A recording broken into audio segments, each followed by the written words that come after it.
Začasni izvoz blaga na popravilo v garancijskem roku. V splošnem velja, da se za blago, ki se začasno izvaža na popravilo, uporabi postopek pasivnega oplemenitenja.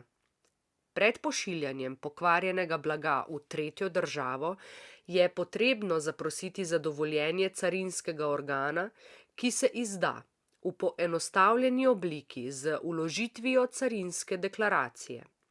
Deklaraciji se poleg ostalih dokumentov, račun, prevozna listina, priloži ustrezno izpolnjen obrazec za popravilo.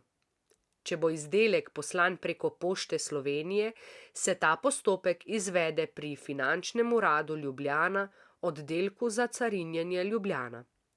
V primeru, da bo izdelek poslan v tretje države preko podjetja, ki se ukvarja s poštnimi storitvami, DHL, TNT, UPS in tako dalje, je treba podjetje izrecno opozoriti, da se blago začasno izvaža na popravilo.